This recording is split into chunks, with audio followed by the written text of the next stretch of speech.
buenas tardes, maestros y maestras.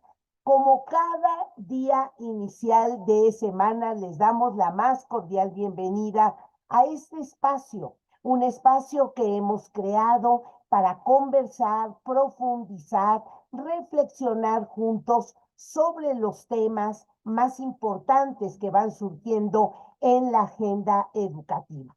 Y desde hace ya muchos meses hemos organizado por cada periodo, por cada mes, un tema especial. Y hemos destinado este mes de abril al mes de la participación social. Un tema que, digamos, lo utilizamos en la narrativa, lo utilizamos como un elemento convencidos de que la participación es un aspecto que debemos de promover. Pero lejos de eso, como lo hemos venido reflexionando en nuestras sesiones anteriores, lograr este reparto de responsabilidades, hacer corresponsables a los diferentes actores, trabajar en equipo, generar estos espacios de democracia dentro de las escuelas, hacer más una línea horizontal de toma de decisiones. No es un tema sencillo, es un tema en el cual las escuelas nos tenemos que formar más para que verdaderamente cada uno de los actores tome parte de su responsabilidad, se involucre de una manera más decidida, genere estos espacios de responsabilidad de cada una de las decisiones y sepamos que dentro de las escuelas todo aquello que sucede pues es un tema compartido entre todas las funciones y tareas que ahí se realizan. Y el día de hoy abordaremos esta relación a veces invisible pero que es real, y para eso hemos invitado a la doctora Claudia Santizo Raudal a que nos ayude a descubrir verdaderamente la relación entre participación social y calidad de la educación. Esos avances sostenidos que deben darse dentro de la escuela con el propósito fundamental que las tareas de educar, de generar aprendizaje, de que los chicos verdaderamente estén contentos y seguros dentro de la institución, sea una tarea compartida. Déjenme decirles que admiro mucho el trabajo de la doctora Santizo porque ella ha profundizado fuertemente en estos procesos de la escuela, ha publicado, ha dado seguimiento a muchas actividades. Por eso debo de agradecer su presencia hoy aquí y además decirles que ella obtuvo el doctorado en análisis de políticas públicas en la Universidad de Brigham en el Reino Unido, la maestría en administración pública en la Universidad en Colorado en Denver y la licenciatura en administración pública en el Colegio de México. Desde esa formación, la doctora ha podido enfocar los diferentes temas que hoy son motivo no solo de su cátedra, sino también de la investigación. Desde el 2007, la doctora Santizo pertenece al Consejo Mexicano de Investigación Educativa, al Sistema Nacional de Investigadores y al Departamento de Estudios Institucionales de la Universidad Autónoma Metropolitana Unidad Coajimalpa, en donde se desempeña como profesora investigadora de tiempo completo.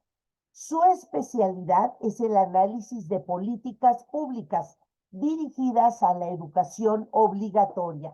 Sus publicaciones incluyen los siguientes temas: análisis sobre descentralización educativa, diseño e implementación de la carrera magisterial en México, generación de confianza y colaboración en las comunidades escolares, articulación entre cuerpos colegiados para la gestión escolar, diálogo entre padres de familia y docentes para mejorar el logro educativo, transparencia y rendición de cuentas en las comunidades escolares, liderazgos de directores, docentes y padres de familia durante la gestión escolar, las condiciones institucionales del trabajo colaborativo como estrategia de cambio del sistema educativo, políticas para la evaluación de los sistemas educativos, la educación pública para compensar desventajas sociales y escolares, la situación del rezago escolar como condicionante del desempeño en las escuelas, la comunicación entre las autoridades educativas y las escuelas, entre otros temas relacionados con las prácticas de gestión escolar para la provisión de la educación pública obligatoria. Realizó evaluaciones externas de programas dirigidos a la educación básica apoyados por la Fundación Ford, la Secretaría de Educación Pública y el CONAFE, y colaboró también en evaluaciones externas para la OCDE y el ICE, entre otras organizaciones.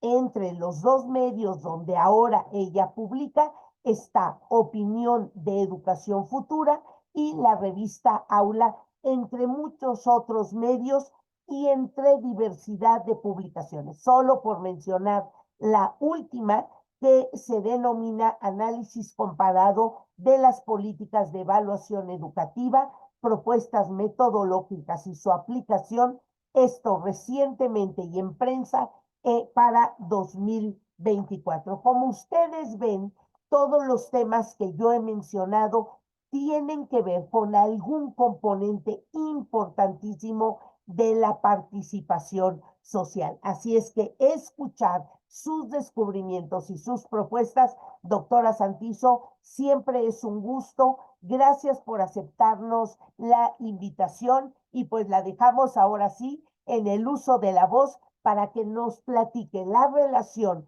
entre esta capacidad de participar de los actores y su relación con la calidad educativa. Muchísimas gracias y maestros, no se les olvide decirnos de qué entidad nos acompañan y por supuesto usar el chat para irnos haciendo sus comentarios y sus preguntas que al final le plantearemos a la doctora Santiso. Muchísimas gracias.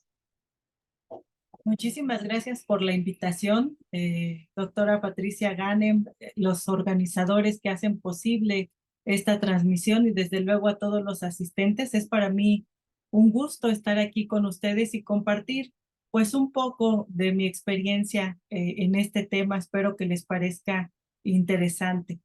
Bueno, pues estoy viendo que están anotando aquí los estados desde los que nos acompañan. La verdad es un gusto. Voy a compartir pantalla para iniciar con la presentación. Y ustedes me dicen si lo pueden ver de manera correcta. Bueno, pues tal como lo mencionó la doctora Patricia Ganem, pues el alcance de esta conferencia incluye los siguientes puntos. Primero, relacionar estos dos conceptos de participación y calidad de la educación. Ambos tienen significados muy específicos para la política que se desarrolla en este sector a partir del año 2000 e incluso más atrás en el siglo XX.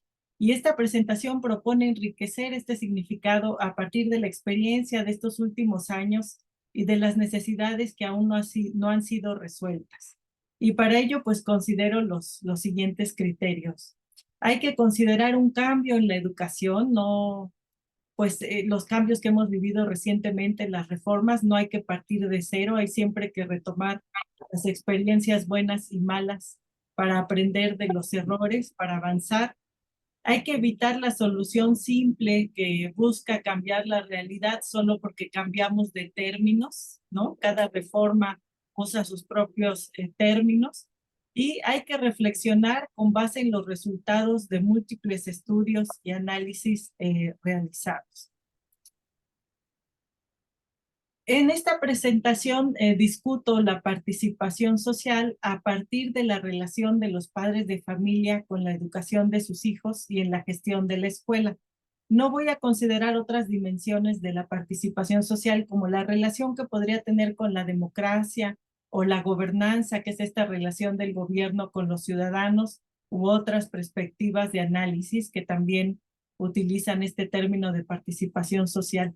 Entonces vamos a ver estos asuntos, ¿no? ¿Cuál es el significado de la participación social en la educación? Que en la presentación lo van a ver abreviado como PSE, las formas de esta participación, la participación de los padres de familia en la educación de sus hijos, la participación de los padres en la gestión escolar y la colaboración escuela-familia.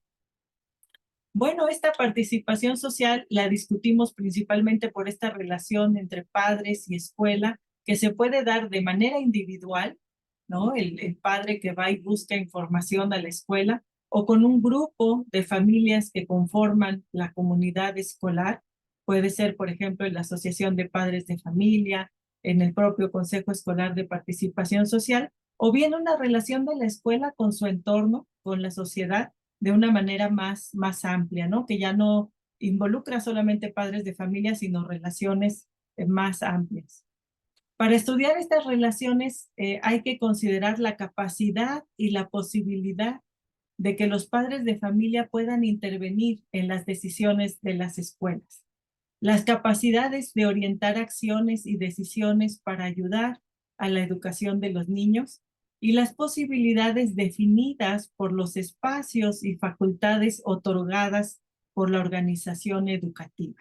Este es el marco, digamos, en el que se va a dar la participación social, este marco de reglas, estructuras, disposiciones, lo que permite la autoridad hacer también.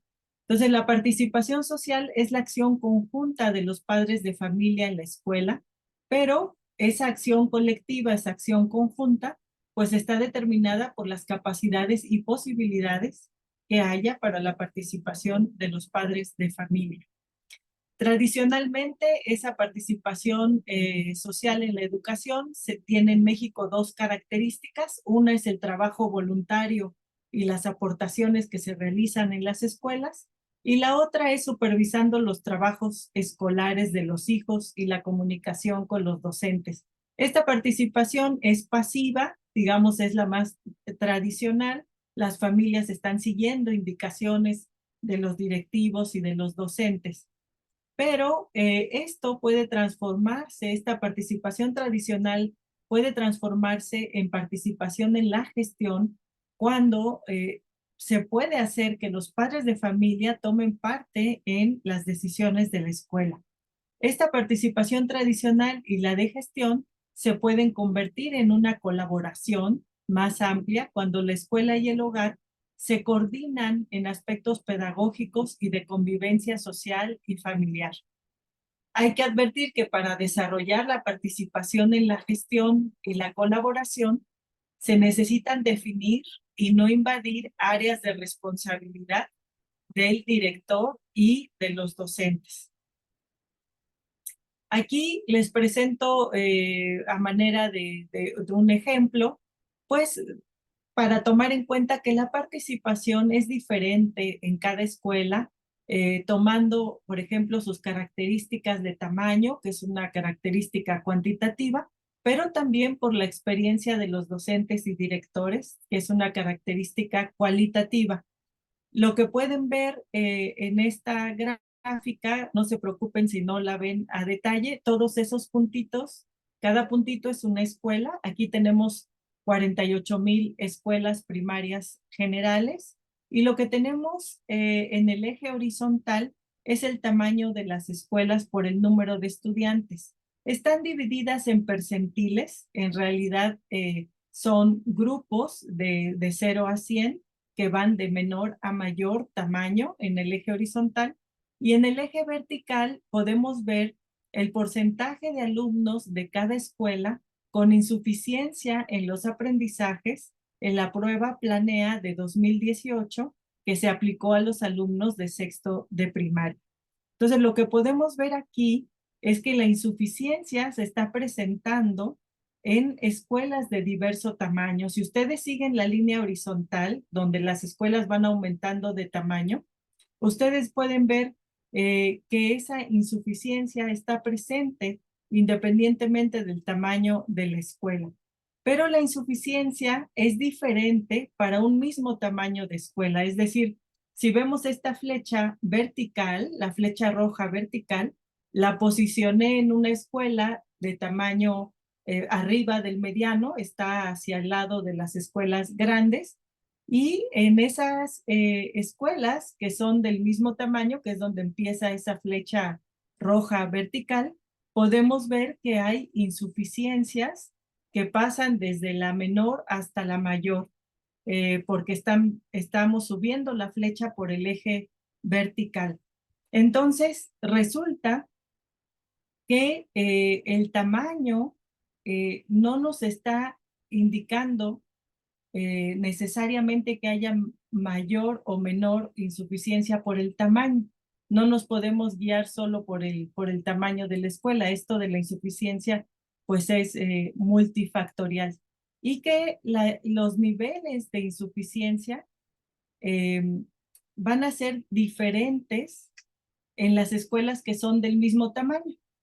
Si yo pusiera la flecha vertical en el 75, por ejemplo, porque la puse un poco más allá del 75, pero imaginen que está en el 75, ahí empiezan las escuelas de mayor tamaño. Pueden ver cómo los niveles de insuficiencia van aumentando desde 0 a 100, si ven el eje vertical, y en la misma escuela que estuviera posicionada en el percentil 75 del tamaño, la insuficiencia va aumentando. Entonces, no es el tamaño lo que nos determina el grado de insuficiencia. Es decir, con esto podemos decir que todas las escuelas, independientemente de su tamaño, van a presentar distintos niveles de insuficiencia. Aquí habría que agregar otros factores como la experiencia de docentes y directores para explicar también por qué sucede esto, pero pueden ver que la insuficiencia es un problema generalizado. Entonces, en esto de la participación social, un tema importante es cómo podemos hacer que los padres de familia se involucren más en la educación de sus hijos.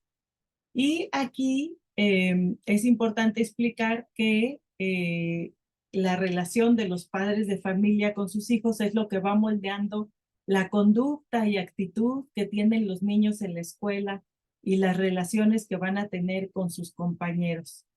Una teoría de estos autores que ven aquí, Huber, Dempsey y Sandler, proponen considerar 3 mecanismos que explican cómo los padres de familia se involucran en la educación de sus hijos. Por ejemplo, una manera en la que se pueden involucrar o un mecanismo por el que se pueden interesar es la comprensión que tengan de su papel en la vida del niño, ¿no? En el desarrollo del niño. El otro factor es el sentido que tienen de su eficacia para ayudar a sus hijos a tener éxito en la escuela. Es decir, qué tan eficaz se considera un padre en el sentido de que sus esfuerzos dan resultado para que sus hijos tengan éxito en la escuela. Y otro factor para involucrarlos es la invitación que haga la propia escuela para que los padres participen en las actividades que van a realizar los niños y las actividades que realiza en general la escuela. Un estudio de escuelas públicas en Sonora, realizado por Sandoval, Echeverría y Valdés, destaca la importancia de que los padres de familia sean invitados a participar en las actividades escolares, tanto por sus hijos como por los docentes. Es decir, marca una diferencia en el interés de los padres el hecho de que sus hijos los inviten a asistir, pero también que los docentes hagan la misma invitación. Las familias entonces son un modelo para los niños. En otro estudio de 2010 de Avisati y otros autores, ellos anotan que la participación de los padres está influyendo en los resultados educativos a través de 3 componentes. El primero es el comportamiento que predice que los niños van a imitar la conducta de sus padres respecto al tiempo e interés mostrados en las actividades relacionadas con la escuela. Aquí se trata de una conducta de imitación donde los niños van a ir aprendiendo que la escuela es importante porque se le dedica tiempo en casa a preguntarles si ya hicieron la tarea, cómo van con la tarea. No se trata de que los padres, no todos pueden dar una instrucción directa, no todos pueden explicar lo que están aprendiendo los niños, pero sí pueden demostrar que hay un interés en que lo que encargó la escuela, el maestro o la maestra se realice. El segundo factor es el reforzamiento de actitudes. Cuando los padres de familia prestan atención e interés y felicitan a sus hijos por algún logro escolar, están reforzando esta importancia que tiene en la vida en la escuela. Y la tercera es cuando los padres están en posibilidad de hacerlo, pues cuando les dan una instrucción directa para ayudarlos con alguna tarea, es decir, una explicación. Sin embargo, la tercera no ha resultado tan importante como las dos primeras. Las dos primeras son más importantes para que los niños se esfuercen en la escuela porque son mecanismos psicológicos que motivan el esfuerzo del niño para mejorar su aprovechamiento escolar, independientemente de que el papá pueda o no explicarles algún contenido de cualquier materia. Entonces, quitando el elemento de instrucción directa, Avisati y sus coautores dicen que es más importante los elementos psicológicos A y B. También Avisati en este libro con sus coautores destacan que el efecto más importante de la participación de las familias en la educación está relacionado con el fomento de actividades no cognitivas, enseñar la paciencia, el autocontrol y el sentido de que es bueno ser eficaz en la escuela, de que es bueno ir bien en la escuela, de que es importante prestar atención en la escuela. Estas habilidades no cognitivas no se van a desarrollar tanto en la escuela con los maestros porque los maestros están más concentrados en las habilidades cognitivas. Entonces, en las familias sí recae esta, digamos, colaboración que tienen con los niños para reforzar la atención que deben prestar en el salón de clases. Entonces, la comunicación y la eventual colaboración entre familias y docentes tiene el propósito de que las familias desarrollen las actividades no cognitivas y los docentes las cognitivas. Los padres de familia necesitan transmitir y desarrollar en sus hijos ese sentido de que es importante estudiar. Y con eso va a ser más que suficiente para que muchos niños hagan su mejor esfuerzo estando en la escuela. Ahora, ¿cómo motivar a los padres de familia? Bueno, ¿qué los motiva a ellos? Una teoría considera que los padres se forman expectativas sobre los beneficios que a futuro va a tener la educación que proveen a sus hijos. No se hacen cálculos económicos, los padres no se ponen a calcular cuánto van a obtener sus hijos de ingreso por un año más de educación, pero en general sí creen que con mayor educación tienen más posibilidades de mejorar sus condiciones de vida a futuro. Esa creencia es una percepción en esa posibilidad futura de una mejor calidad de vida para los hijos, y eso es lo que sostiene el esfuerzo de las familias durante la educación de sus hijos. Eso es lo que los alienta a hacer todos los sacrificios que muchos de ellos hacen porque los niños tengan los materiales que tienen que tener, porque estén en la escuela a tiempo, porque asistan el mayor tiempo del ciclo escolar.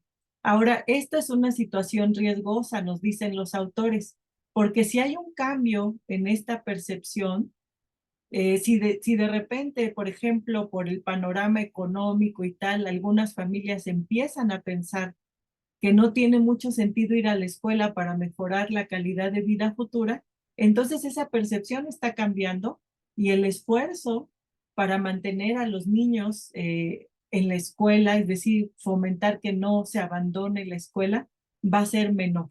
Entonces es muy importante sostener esa percepción positiva de lo que le aporta a un individuo un mayor grado de conocimientos, un mayor grado de habilidades cuando se mantiene en la escuela para sostener ese esfuerzo asociado a la calidad de vida futura de los hijos. Ahora, las capacidades de las familias es otro tema que también se ha estudiado. El esfuerzo de las familias implica crear ambientes en el hogar propicios para el aprendizaje. Esos ambientes van a crear ventajas y desventajas a los estudiantes. Desde hace años conocemos que los estudiantes, pues que están en escuelas particulares, tienen ventajas por los ambientes que crean las familias para el aprendizaje. El ambiente que hay en casa para estudiar, un lugar iluminado, en silencio, muchas veces para hacer la tarea o los cursos extraescolares, etc. En las escuelas públicas se observa que las familias cuyos hijos mayores cursan grados educativos más avanzados, ellos están en posibilidad de proporcionar ayuda a los hermanos menores. Entonces, digamos que en una familia que está haciendo este esfuerzo por mantener a los hijos en la escuela y tienen hijos, hijas de diferentes edades, los mayores refuerzan también esta percepción de que es importante ir en la escuela y dedican algún tiempo para ayudar a los menores en las tareas. Entonces aquí estos autores que han estudiado estos temas destacan la importancia de los ambientes en el hogar que son propicios para el aprendizaje. Sin embargo, esto no implica trasladar hacia la familia la responsabilidad sobre el logro escolar de los niños. Siempre está esta corresponsabilidad con la escuela, pero como dijimos antes, la responsabilidad de las familias es la de las habilidades no cognitivas principalmente.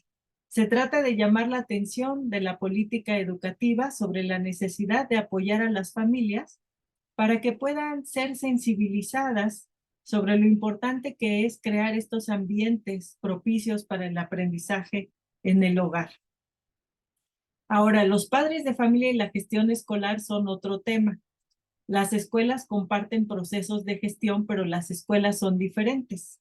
Como mencionamos antes, las condiciones de cada escuela, las experiencias y capacidades de directores, docentes, padres y estudiantes varían de escuela en escuela.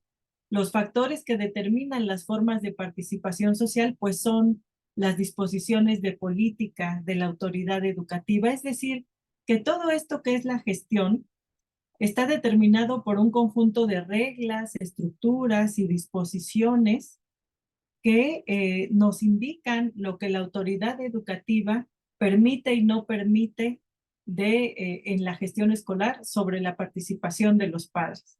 Tenemos un sistema educativo altamente centralizado y esto condiciona conductas en las comunidades escolares porque un gobierno centralizado busca el control, busca controlar muchas cosas en la escuela a través de informes, reportes, etcétera, pero no está buscando tanto la colaboración en la comunidad, no está buscando crear un ambiente de colaboración en la comunidad. Entonces se busca más lo vertical, controlar, que lo horizontal o la colaboración. Recordemos que la colaboración, como lo mencionamos, es un ambiente que se tiene que crear, un ambiente de confianza entre padres de familia, docentes y directores, pero esa prioridad no está en las prioridades de un gobierno que básicamente es vertical.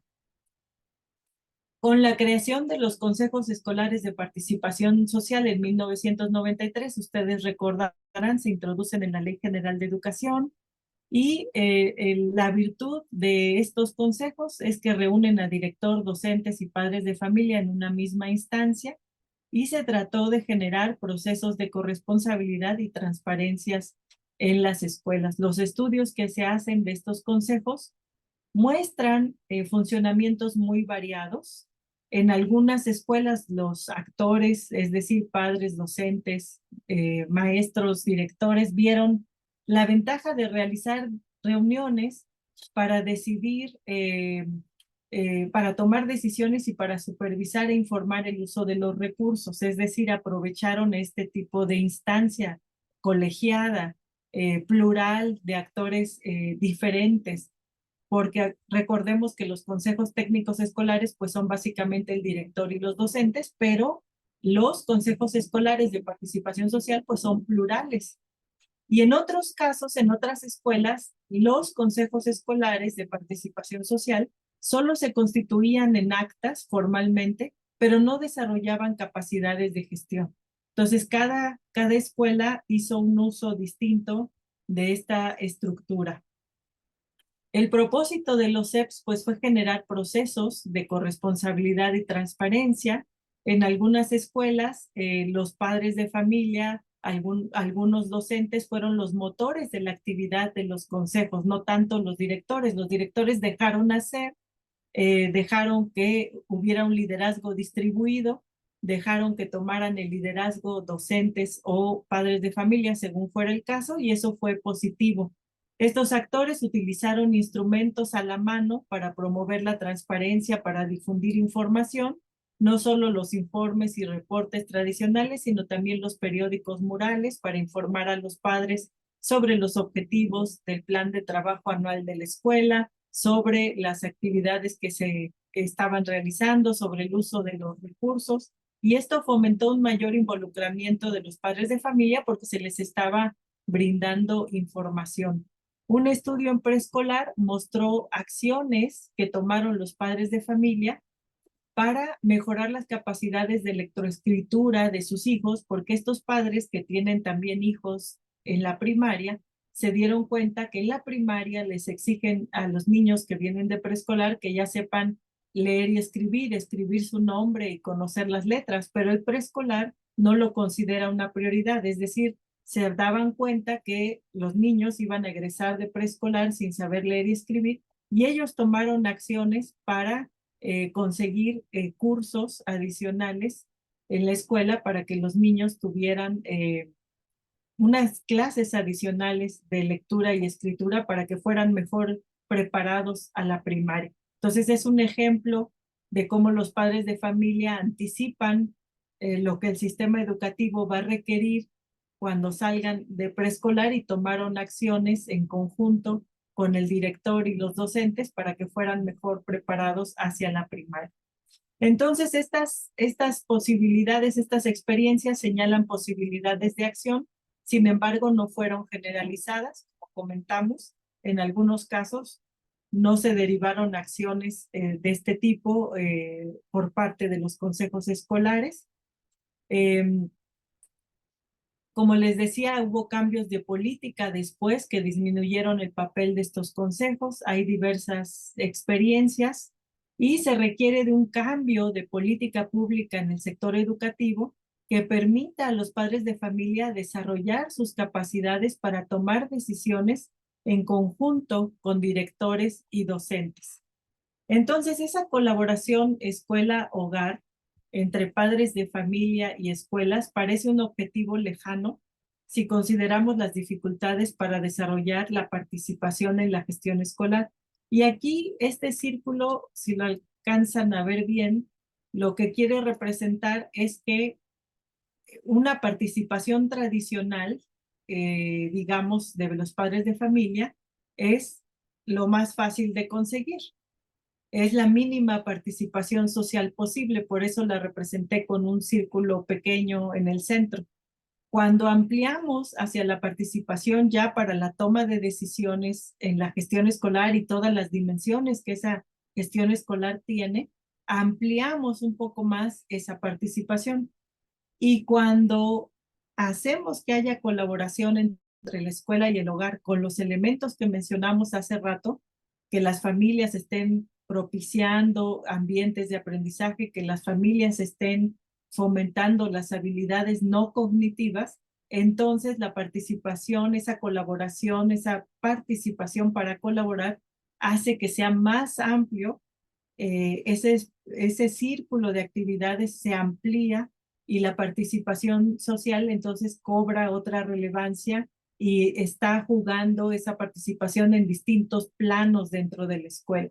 No nos quedamos nada más con la participación tradicional, sino que ya hay muchas más actividades porque ya se está participando en la toma de decisiones y ya se está colaborando con la escuela para mejorar el aprendizaje.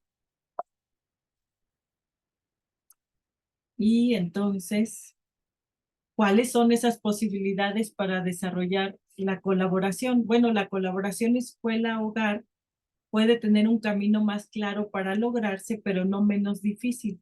El papel principal de los padres de familia es crear esos modelos de conducta para sus hijos. Crear ese ambiente de colaboración entre la escuela y el hogar tiene por lo menos los siguientes 4 aspectos. Sensibilizar a los padres para que se involucren en las actividades escolares de sus hijos, sensibilizarlos sobre cuáles son las habilidades no cognitivas que ellos pueden desarrollar independientemente del nivel de escolaridad de los padres, mantener la motivación de los padres de familia a través de las invitaciones que hace la escuela y aprovechar las capacidades familiares, ¿no? El capital cultural, el conocimiento que hay en las familias y esa capacidad que tienen para fomentar esas habilidades no cognitivas. Ahora, la decisión de política educativa que considere el desarrollo de esa colaboración Estado-Hogar tiene, digamos, ya con los estudios que existen, el camino marcado para hacerlo. La interrogante es ¿por qué no lo hace? ¿O cuáles serán las circunstancias del sistema educativo que vuelvan necesario el desarrollo de políticas para mejorar las capacidades de los padres de familia para que puedan contribuir tanto a la educación de sus hijos como a la gestión escolar? Entonces, esa es una interrogante que hay que plantearse. Como conclusión, pues la participación social y las escuelas debemos considerar que cada escuela del sistema educativo es un universo particular. La autoridad educativa no está en posibilidad de conocer, monitorear, ajustar y conducir la vida de miles de escuelas públicas y ningún control burocrático puede hacer esa labor, ¿no? Entonces, la incorporación de la comunidad, permítanme aquí tantito, porque la incorporación de la comunidad de padres de familia en tareas de gestión aporta un elemento de trabajo colaborativo para atender problemas de cada centro escolar. Aquí cada centro escolar decidirá en qué tareas de la gestión puede apoyarse de los padres de familia. ¿Cómo entender la participación social? Pues regresamos al propósito inicial de esta charla, que es acerca de dar nuevos significados a la participación social. Y para ello tenemos que preguntarnos lo siguiente: ¿cuál es la demanda de los padres de familia para participar en las decisiones de la escuela? Esto nos indica qué tan sensibles son al tema. ¿Y cuál es la importancia que la autoridad educativa le da a la participación social? En un sector altamente centralizado, la participación social puede ser la última preocupación de la autoridad educativa, precisamente por lo que decíamos, porque se busca el control. Lo que se requiere es cambiar esta perspectiva de gobierno que tendría que implicar cambios significativos en la organización política del país. La demanda de participación social es entonces un factor importante para avanzar en el cambio del sector educativo. Por ello, tiene importancia el significado que las familias le den al concepto de calidad de la educación. Y esta es otra cosa que hay que averiguar. En cada comunidad escolar, ¿cómo entienden las familias el concepto calidad de la educación? Es decir, lo podemos definir desde perspectivas teóricas, como la pertinencia de la educación que se imparte para el contexto en el que se imparte, es decir, que sea relevante para el contexto en el que se imparte el conocimiento, pero lo más importante no es definirlo de manera teórica, sino conocer cuál es el significado que tiene para los padres de familia, para iniciar el diálogo entre la escuela y los padres de familia sobre qué se espera mejorar cuando se habla de que se mejora o que se imparte una educación de calidad. ¿Qué esperan los padres de familia que la escuela proporcione a sus hijos? ¿Qué esperan que los niños aprendan en la escuela? ¿Cuáles son las expectativas futuras que tienen los padres de la educación que ahora reciben sus hijos? En la medida que los padres puedan responder estas preguntas, la calidad de la educación va a tener un significado muy concreto, más allá de definiciones teóricas. Y bueno, con eso concluiría yo con esa idea, y aquí al final dejé algunas referencias de las lecturas de donde salen conceptos principales de la presentación. Esta presentación la tiene la doctora Ganem, los organizadores, con mucho gusto, pues es de ustedes, la pueden compartir. A quienes les interesen estos temas, pues hay mucho, mucho por explorar. Y bueno, yo dejaría hasta ahí mi presentación y les agradezco mucho su amable atención. Ujú. Al contrario, doctora Santizo, le agradecemos muchísimo su participación porque me parece que nos ha clarificado temas, componentes, factores y sobre todo a través de las preguntas que usted nos ha venido planteando, nos permite verdaderamente tener una lupa con la que podemos observar cómo se han construido las relaciones escuela-familia, cómo se entabla ese diálogo entre maestros y padres de familia para ver, observar y construir juntos verdaderamente acciones, caminos claros para la ayuda y el apoyo de los niños que son comunes. En la casa se llaman hijos, pero en la escuela se llaman nuestros estudiantes, pero es el mismo.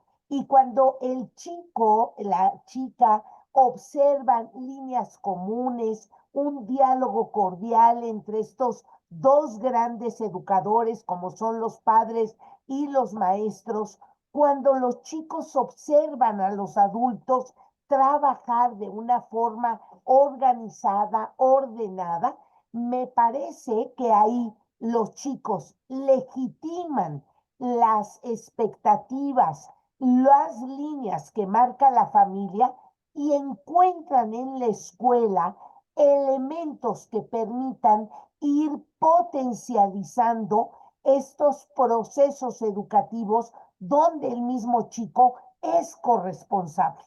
En cambio, cuando lo que nosotros como niños, como jovencitos observamos es un discurso que no se une, que es un discurso diferente entre la familia y la escuela, cuando observamos pugnas entre los padres y los maestros, el chico no logra concretar verdaderamente elementos de acción que le permitan ir abonando en su propio proceso de aprendizaje y en la autonomía que él tiene que ir ganando para irse haciendo responsable de su propio proceso de formación. Entonces, no es un tema menor. Me gustó muchísimo, aunque verdaderamente lo doy por cierto, de que entre las prioridades a veces que los adultos establecemos para el impulso o el logro de algún objetivo, estos temas de relación, de vínculos, de establecimiento del diálogo, lo dejamos al último, ¿no? En muchas ocasiones el problema se puede solucionar cuando verdaderamente analizamos qué estamos estableciendo de relaciones y dejamos mejor como prioridad. Y voy a citar un tema familiar, no el tema de componer la tubería o el tema del ahorro familiar o el tema de las vacaciones. Todo eso, por supuesto que es importante, pero cuando el clima que rodea a esa familia es un poco de abandono, de frialdad, de problemas, de temas de poca cordialidad, en lo último que pensamos es en revisar cómo andan esos vínculos y decimos, bueno, es que creo que las vacaciones lo van a resolver. Bueno, es que si mejoramos la pintura de la casa, lo vamos a resolver. Y exactamente pasa lo mismo en la escuela. Pensamos que si la pintamos, si enriquecemos el acervo de la biblioteca, si damos más capacitación, lo vamos a mejorar. Sin duda alguna, no quedará en vacío esa inversión, pero si nuestra mirada también se pone en todos estos componentes y factores, doctora Santizo, creo que daremos una serie de líneas nuevas para este proceso de gestión, de diálogo, de comunicación, de corresponsabilidad. Y tenemos aquí, pues, presencia, como usted ya lo habrá leído, del estado de Guerrero, Tabasco, Ciudad de México, Oaxaca, Estado de México, Michoacán y Puebla. Maestros, maestras, directores, de veras, siempre agradecemos su presencia. Esta presentación en manos de ellos, conjuntamente con este video, siempre se los hacemos llegar. Y luego, doctora Santizo, nos enteramos que los maestros la usan en sus consejos técnicos, las emplean para animar una junta con los papás, con los profesores, asunto que verdaderamente nos da muchísimo gusto. Este material es para ustedes y vamos confiando que los temas que ustedes nos van compartiendo y que nosotros vamos seleccionando se vuelvan verdaderamente temas de reflexión, de más diálogo entre los maestros y los diferentes actores. Pues yo quisiera abrir el micrófono, irnos un poquito a galería con el propósito de que terminar con alguna pregunta para poder ir a la conclusión. Si algún maestro quiere abrir, por favor, con toda la confianza y dejar la conclusión a la doctora Santizo. ¿Alguien que quisiera preguntar algo?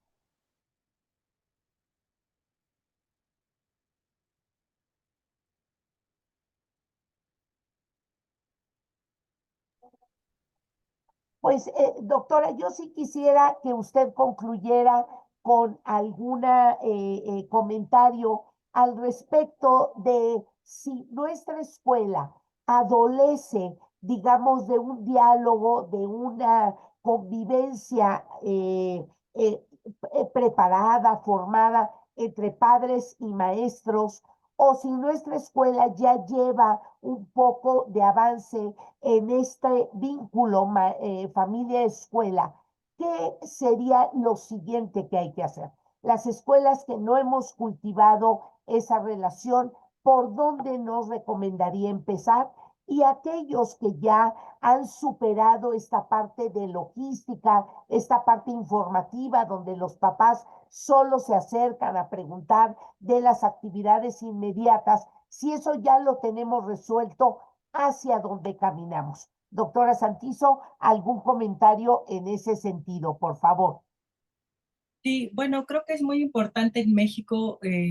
Ya tenemos muchos años de que inició esto de la participación social. Hablaba yo de 1993 y hay que recordar programas como el de escuelas de calidad de principios de la década del 2000.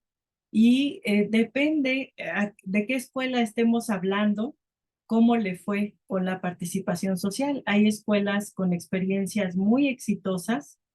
Hay escuelas donde el proyecto escolar, por ejemplo, en el programa Escuelas de Calidad, se hizo de manera colaborativa a partir de un diagnóstico entre padres, director, docentes.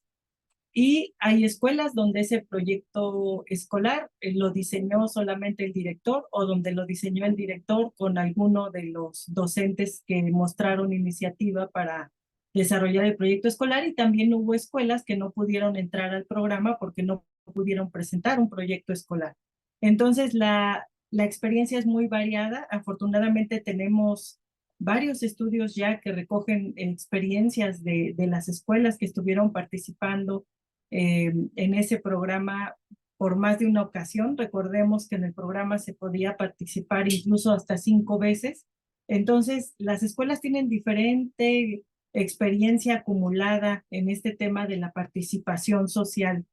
Y si bien los padres de familia van cambiando, ¿no? Los niños se van graduando, pero recordemos que muchos de los docentes, pues, sí hacen trayectorias de 20, 25, 30 años en la misma escuela, y ese aprendizaje que tuvieron, pues cuando fue exitoso, lo pueden seguir incorporando a la cultura organizacional de la escuela. Es decir, una de las aportaciones del programa Escuelas de Calidad fue cambiar la cultura organizacional de la escuela. Y uno de los puntos importantes en donde tuvo éxito fue cuando tanto director como docentes fueron muy claros en explicar a los padres qué se esperaba de ellos, pero que eso que se espera de ellos fuera más allá de la participación tradicional que acabamos de revisar en la presentación, que es básicamente revise usted la tarea y pague la cuota escolar a tiempo, ¿no? Más allá de eso, involucrarlos en el diagnóstico de las necesidades de la escuela, involucrarlos en las actividades que realizan los docentes para mejorar el aprendizaje de sus hijos, y también cuando tienen claro los padres qué pueden hacer ellos desde sus posibilidades. Es decir, independientemente de la situación socioeconómica del padre de familia o independientemente de su grado de escolaridad, se puede sensibilizar para que colaboren con el fomento de las habilidades no cognitivas. Y ahí es donde están todas las habilidades de convivencia de los niños, el respeto hacia los otros niños, la paciencia que deben tener para realizar sus tareas, el autocontrol, el sentarse en una clase y poder poner atención. Eso se aprende básicamente en casa, no en la escuela. El esperar el turno para hablar cuando ya van creciendo un poquito más los niños también se aprende en casa, no tanto en la escuela. El que es importante ir bien en la escuela, esto que los autores llaman el sentido de ser eficaz en la escuela, eso también se aprende en la casa y no tanto en la escuela. Entonces, cuando se complementan estas habilidades no cognitivas con las habilidades cognitivas que están intentando transmitir los docentes, pues ahí hay una colaboración, hay un ambiente de reciprocidad, hay un ambiente de confianza, en donde esa participación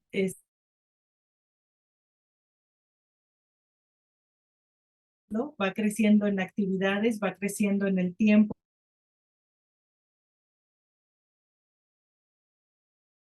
Si la participación en la gestión es difícil,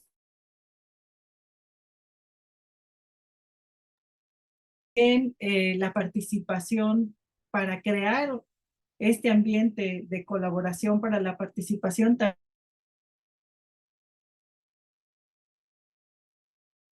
Doctora, le está bajando su señal y de Ajá. repente se nos va.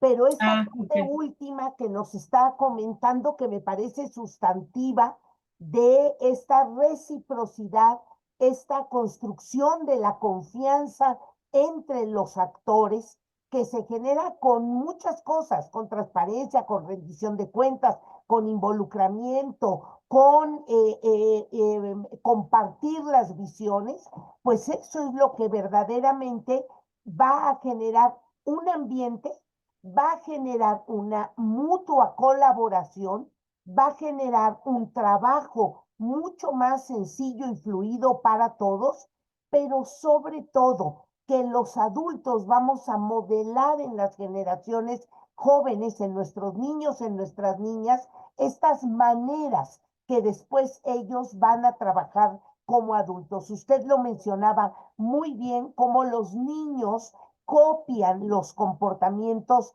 de los adultos y no solamente de sus papás, sino también de sus maestros. Pues doctora, nos vamos a galería, si usted me lo permite, para que conozca un poco a los maestros, a las maestras que hoy nos han acompañado. Muchísimas gracias a todos. Y doctora, una última idea para cerrar nuestra sesión. Es que se nos pasma. Sí, tenemos ahí que baja un poquito la conectividad, pero maestros y maestras, pues no queremos dejar de agradecerles a todos. Doctora, un enorme abrazo, un nuestro agradecimiento por ayudarnos a ir entendiendo cada vez más qué es esto de la participación social en la educación. Maestros y maestras, nos vemos la siguiente semana.